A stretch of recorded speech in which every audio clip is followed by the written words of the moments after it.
again, well, thank you for being here.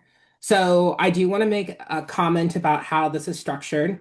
This is mainly meant to provide an overview of what PFA is, how does one become certified, and how does it work within a disaster response setting. So this training is not specifically focused on what are the rates of psychopathology that follows a disaster. It's not really focused on like how do you stabilize an individual. It's really focused to provide the broad strokes needed to assess and understand what psychological first aid is and how do you witness it in an emergency shelter and in a ICS setting, so in an incident command setting. Um, if you have questions, please let me know.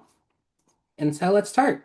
So I'm a really transparent person. The goal of this presentation is to get people certified. I would love to see everybody take this training and be able to identify the 8 core actions and their application, and then go on and become certified in psychological first aid through the National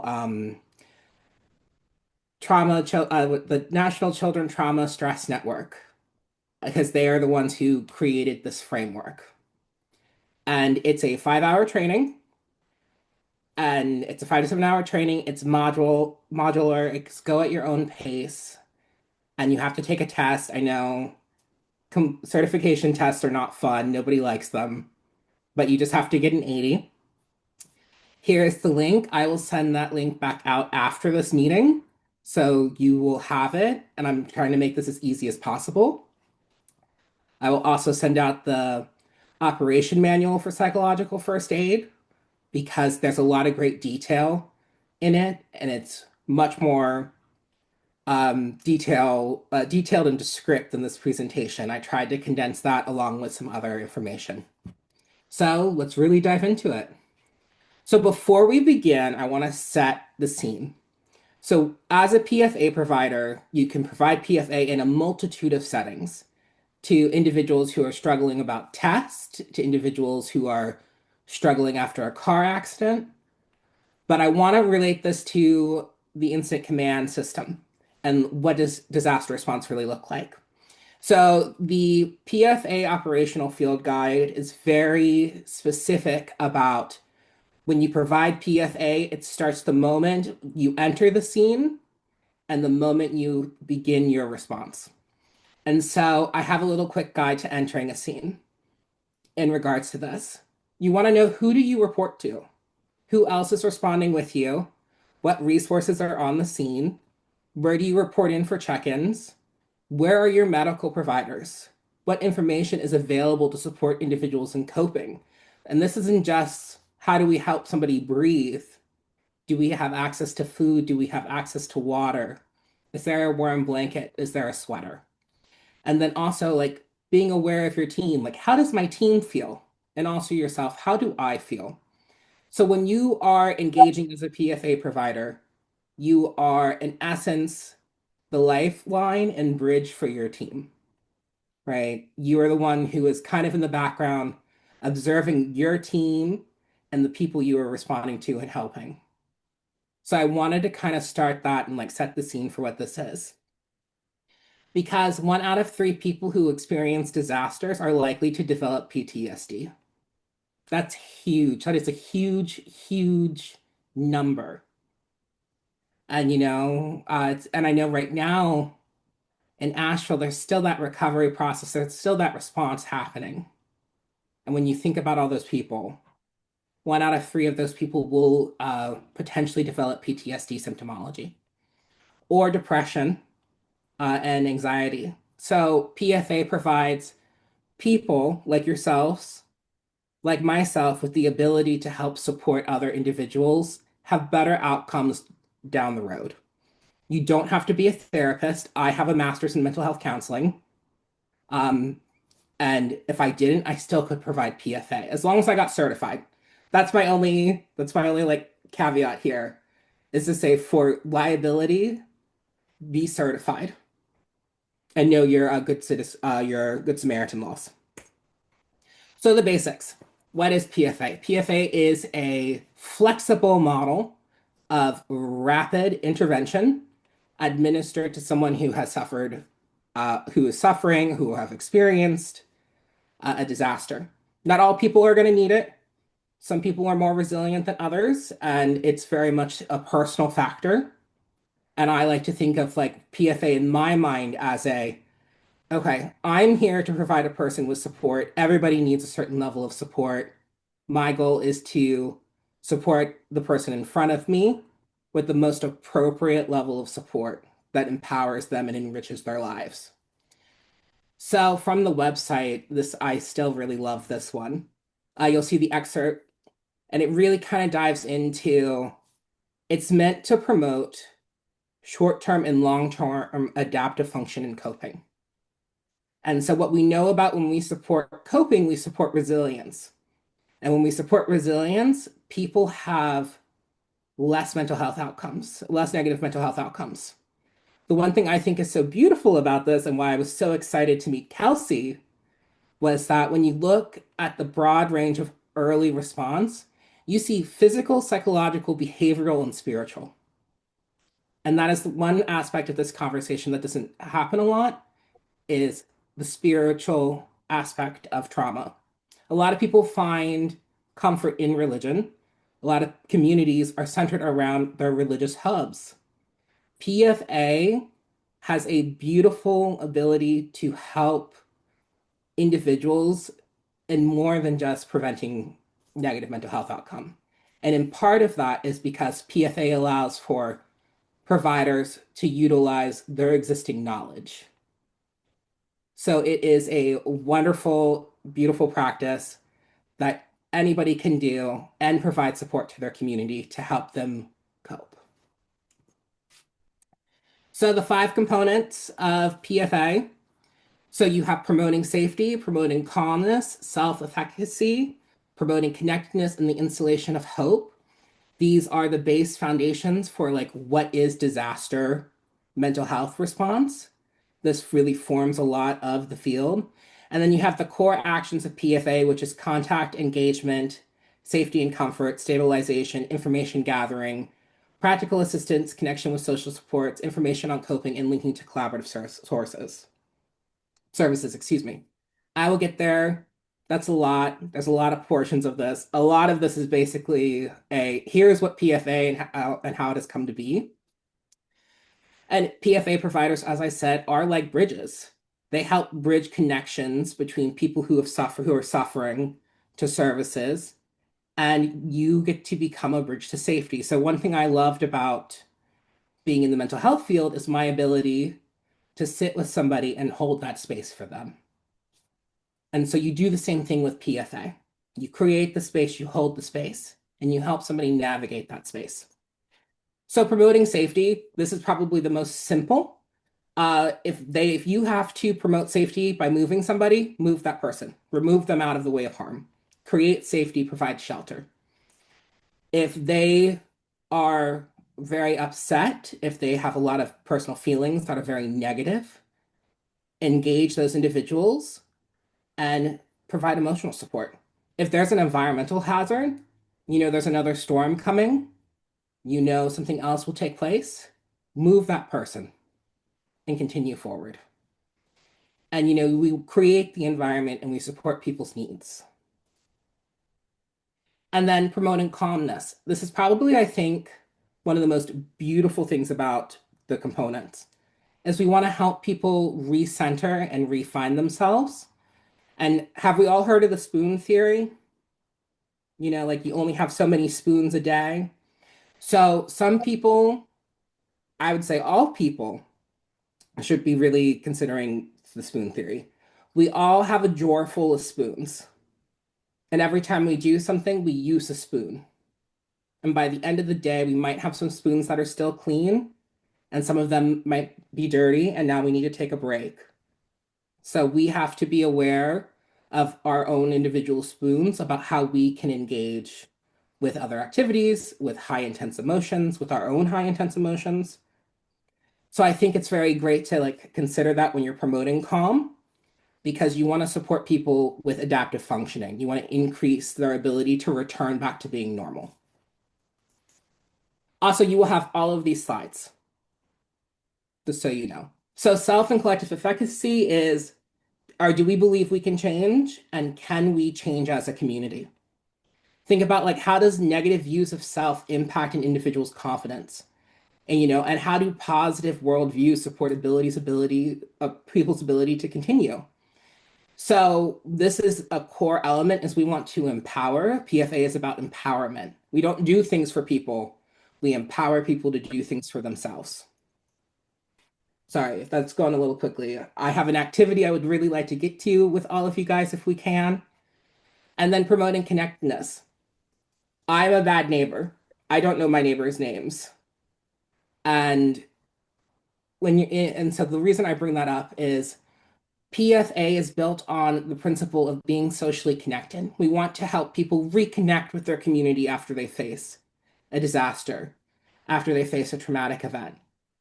Because social connectedness can support individuals in accessing resources, social support, finding places where they can empower themselves and their neighbors. And it can also boost their safety. So we want to think about, are you a good neighbor? Whom would you ask for help? Would somebody ask you for help? So those are things that, when we talk about mental health, don't usually come to the forefront. And then my favorite is the installation of hope. So Hob Fellow, the guy who and his team who created these 5 components, has the installation of hope as the ability to believe that something can get better. But their belief isn't just belief, it is a physical, practical, problem-solving, solution-oriented action to support individuals' senses of self and self-efficacy. Because when we experience a lot of negative things and we experience a lot of pain in different ways, or we experience trauma, sometimes people can disconnect. And so installation of hope can support individuals in coming back to themselves. That's why I bring up the conversation of the physical, the psychological, the behavioral, and the spiritual, because all aspects of those can help someone find hope. For cognitive behavioral therapy, this is a key component to making sure that we include, because this is how we make sure people come back day to day for our therapy sessions. Because if people believe they can change and if things can get better, they're more likely to follow through. So that's a lot. So here's a beautiful photo of an ocean. Take a deep breath, like breathe in through your nose and then exhale out your mouth if you would like to. But, that's kind of what it means to instill hope, is to have that moment of rest, to have that moment of clarity where you feel yourself, you connect to yourself. And so the PFA's core actions.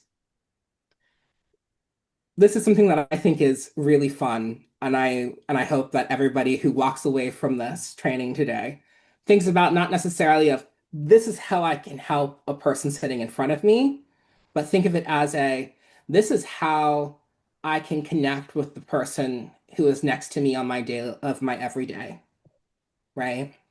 So PFA is divided into 8 core actions, and each core action is flexible. So you don't have to go from 1 to step 8. You can go from 1 to 6, 5 to 2, and it fuels itself and it kind of goes in a circle, right? So core action 1, contact and engagement. We're going to go through all of these together. Safety and comfort, stabilization. I want to flag 4, information gathering. That is the most important thing that anybody who does PFA will do.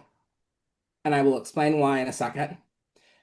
And then you get a 5, which is practical assistance. It's that practical assistance of how do we solve your problems in this moment to get you from point A to point B. Because you're the bridge as the PFA provider. You bridge point A and point B for a person. 6, connecting with social supports. Is there a group they can go join? Is there someone else who could be present to support them? And then, of course, information on coping. This is actually in the follow-up package I'll send to you guys in a week where it has more detailed information on different coping strategies and exercises, and then linking to collaborative services, continuing the bridging of those services. So core action 1 and 2. Contacted engagement sounds really easy. It's not. And I'm in a funny story about this. I once had someone tell me that they don't like therapists because of the way they sound and the way they talk. And I was like, oh, okay. This was not a client, by the way. This was when I was in the street and, this conversation came up. And they're like, I don't like it because I don't feel like it's real. I don't feel like they talk to me like a person. And I went, that's really interesting. And they did not, and then they say, like, but then you did the therapy. And then so I had to change the way I was talking. So here's an example. Hi, my name is Alex. I'm here with organization A to help respond. Can I talk to you? Would you be open to talking to me? No? Okay. Well, you know who I am. Remember my face. Come back and find me if you need me. Because the goal of being contact and engaging another person is to be authentic and to be non-intrusive. You want to be passionate. And sometimes just saying, hi, my name is X breaks that wall down. Instead of saying, hi, I'm the therapist here with the response team to make sure you're okay, you don't look okay. Always remember the personal aspect here. Safety and comfort is very much the same of, is this person safe in this space? Are we safe? If you can say, yes, we are safe, and you can continue to say we're safe, that's what you want. And then comfort is, here's a great example of for comfort. You have a young child and a young mother in a disaster shelter. Child has no space to run around. Well, there's a playground outside. Maybe safety and comfort is moving mom and child outside so the child can play on the jungle gym, right? So it's being adaptive, thinking about not just what is physical safety, but what is also the emotional safety of the person you are talking to. So stabilization, I could do an entire series of lectures on just what stabilization means, what it doesn't mean. So this is a very quick definition of what stabilization should entail. The idea of stabilization is you take person who is agitated and you help person come down slowly from their psychoagitation. So that could be they are crying, they are yelling, and we get them into a space where they can talk normally and return back to their baseline. There's multiple ways to do that. Not all of them work for all people. You have to build a toolkit. In my toolkit, I actually have a traveler's toolkit of some candy and then an essential oil because I do 5, 4, 3, 2, 1, and that is what are 5 things you hear, what are 4 things you see, you know, what are 3 things you can feel, like 2 things you can smell and then something you can taste, right? Because it's supposed to move you out of flight or fight into a state of non-arousal. And that's one form of stabilization. Another one is box breathing or combat breathing, where you breathe a certain manner. You breathe in for 4 seconds, you hold for 4 seconds, you breathe out. And all of these are meant to move a person from states of arousal into states of non-arousal. Because a lot of the times when it comes to trauma, when it comes to anxiety, it's not necessarily a mental aspect, it's actually a physical process that is driving the state of arousal. And so that's why sometimes such techniques can help. Okay, so really important information gathering. As a PFA provider, you are the non-medical support for your team, right? So, for example, like I would be the non-medical support for the nurse who I'm with. Our goal is to gather as much information about a person's needs as possible. And that can be done in a lot of ways. Step one, do you have your medication with you? Is always an important question. Do you have any pre-existing conditions that we should be aware of? Do you have anybody we can contact for you? Do you feel that you are safe in the space that you're in right now? And you want to go through that process because this information that you're gathering is going to tailor how you provide practical assistance, but it's also going to tailor whether or not if you need to escalate the person who you're working with to see your provider or where you're going to connect them to. I haven't, so, okay, I'm in the shelter and someone, and I say, I haven't had any water, I haven't had any food, right? For the last 24 hours. Okay, my goal might be, okay, let me go get you food and water before I even continue talking to you about anything else. I'm really cold and I've been really cold and my hoodie isn't warm enough. I need more clothing. Okay, let me go get you a sweater. Because that's what practical assistance means. So you take that information, you know, and so you help them get the things that they need to address their current pressing needs. Also connecting with social supports. Again, this is why it was been so exciting to work with Kelsey and to get this to do this because social supports are an incredibly important action for PFA and for people recovering. So by simply just having somebody there who might be a holy person, I use the language of holy people, um, have somebody there who is a provider can really support people in reconnecting with their community and finding spaces of incredible safety. It can also increase people's ability to reconnect with others that they might not know, or excuse me, connect with others they might not know and empower them and enrich their lives, right? And move them from feeling powerless into feeling power because they might be able to talk to somebody who's having a struggle. Maybe that person lived on the same block, right? With them. So, as I say, thank you, Diocese, for being here. You are an incredibly important part of future responses because you provide the ability in space for people to reconnect after a disaster or an emergency.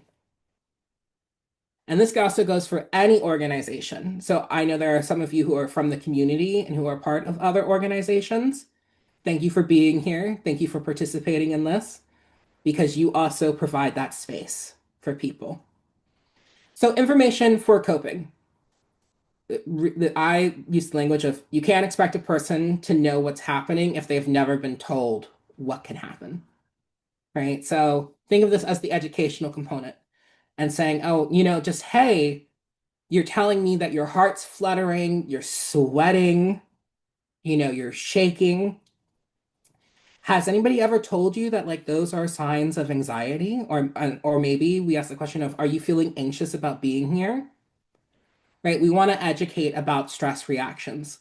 I'm also going to send you guys more information about that because I could spend, I think, 6 lectures talking about just what is the human stress response from the biological, the cultural, and then like what is in the DSM for diagnostics and so forth and so on. So, in short, providing information for coping is teaching people how to recognize the responses that they're having and provide them with strategies to increase their ability to cope. And that can be done in a lot of different ways. And sometimes those ways are cultural, sometimes they're spiritual, sometimes they're physical through medicine. So this is always something that's, I think, always growing for even practitioners and their knowledge. And then linking with collaborative services. This is, I think, by far my most favorite thing about PFA is the ability to go and talk to somebody and someone says, I need a social worker. My job can simply go be to find them a social worker and bring them back. My job is to help them fill out paperwork. My job is to help them understand the process of filing a flood insurance claim. And I think that's what's really exciting about PFA is that we get to sit with a person, we get to help a person, and we get to go through this process with them. But I will acknowledge that that's a lot of work. That's a lot of work for somebody to take on, and that's a service that people provide, I believe, straight from the heart. So it's very much important to also take care of yourself. And so with that, we have Quentin Lilly. This is our exercise we're going to do together. And the goal of this exercise is for you to just kind of go through, read about Quentin Lilly. He's a fictional case study. And of course, okay, awesome. He's a fictional case study. And you're going to read about him. You're going to work in teams. And you're just going to see if you can apply as many core concepts from PFA as possible. Sound good? Thumbs up? Yes. Okay. So hold on. Give me one quick second. We're going to break you guys up into groups. And we are going to go from there. So we have 20 people here. So probably 4 groups of 5. Sound good? Awesome.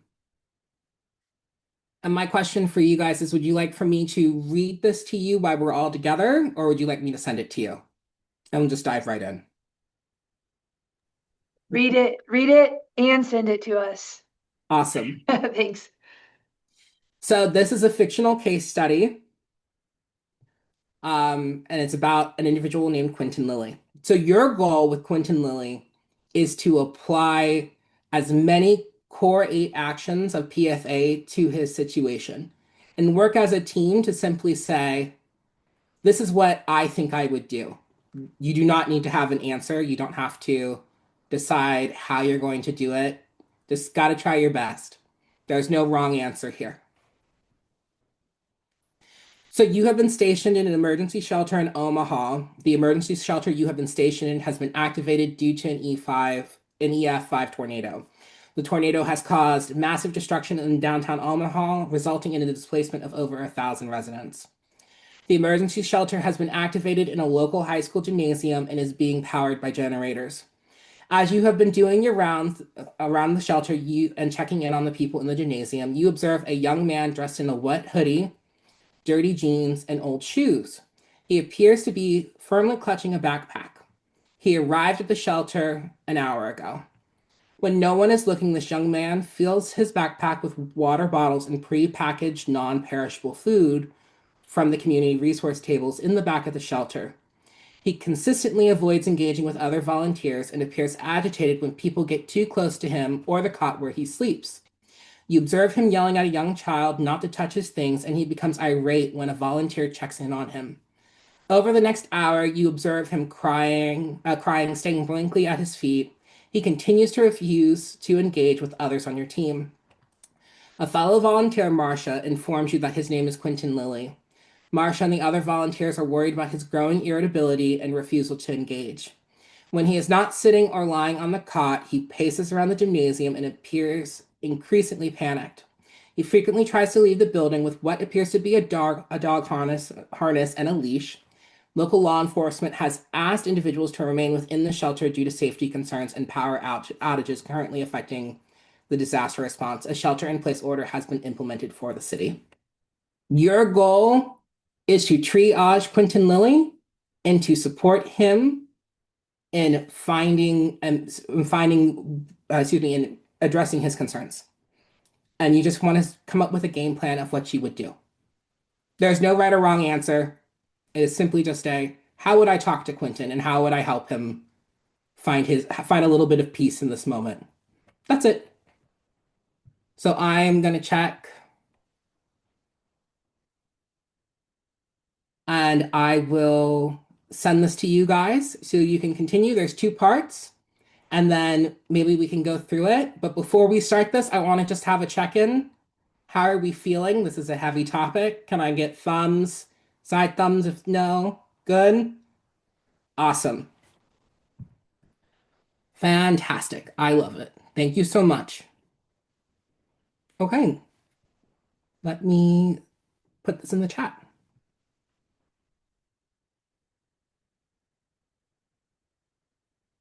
So to make this easier for you guys, I have created a little document.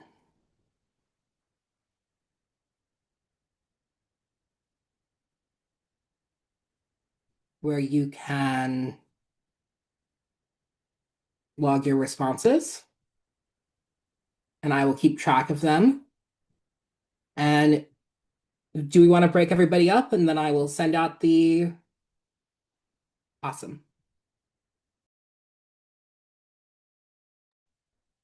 Alex, you want me to do breakout rooms or would you like to do it? Would you actually mind doing it for me? I got you. Don't ever think you don't have the ability to change another person's life, right? You have the capacity to sit with somebody. And what's so amazing about doing this and working with you as a diocese and not as like a disaster organization is the ability that you have in the center of your community to touch the people that are around you to help them find safety. Like it's really, truly a wonderful blessing to have this conversation with all of you because of how important you are. So I just want to like say, empower you to say, you can do it. You do it every day. You did it during Helene. You do it every time you wake up. Every word, every prayer is a power that helps somebody else go forward. So, on that note, become PFA certified. You know, takes 5 hours. It's great. It's wonderful. It does it in more depth. And I'd just like to open it up and say, does anybody have any more questions?